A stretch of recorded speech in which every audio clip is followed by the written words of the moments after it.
हे बघा केशर आंबा लागवड. हे केशरचं झाड मी आत्ता मे महिन्यामध्ये लावलं होतं. मे महिन्यामध्ये म्हणजे मेच्या एंडिंगला, साधारण जून येता येता. हे पहा किती छान पद्धतीने याला इथे बांधले आहे मी. हे एक दुसरं केशरचं झाड आहे, केशर आंबा.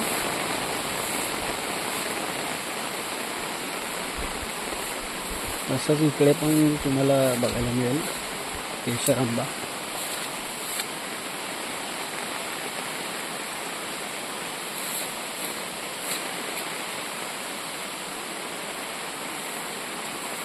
इकडे एक हा कलम आहे, हापूस आंबा.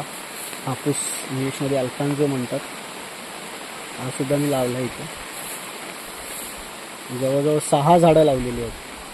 इथे 12 फुटाच्या अंतरावर.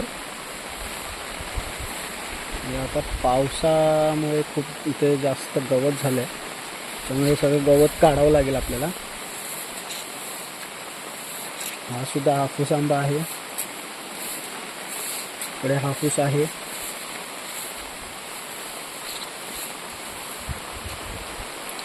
कोकम तुम्हाला बघायला मिळेल इथे. कोकमीचं झाड लावलं आहे. बघा किती छोटीशी आणि छान अशी कोकम आहे इथे. इकडे एक फणस लावला आहे.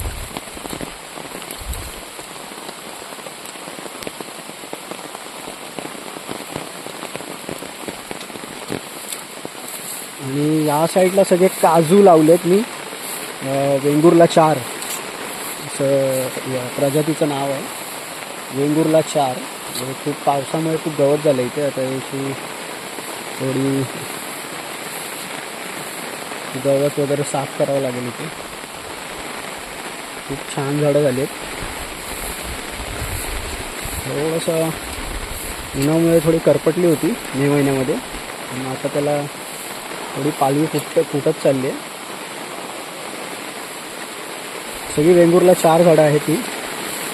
वेंगुर्ला 4 त्या इथे तुम्ही बघत असाल, हे छोटं झाड आहे मी जे लावलं आहे ते. आणि इथे बघा इथे मागे मोठं झाड आहे. असे त्यांना घडानी सगळे बिया येतात. एका घडाला 20-20, 25-25 बिया येतात. त्या पद्धतीचं हे झाड आहे.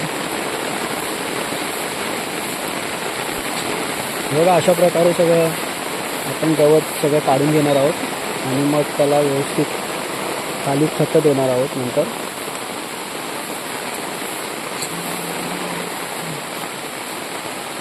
अशी ते बाग लावली आहे आणि जवळजवळ 2 गुंठामध्ये आहे.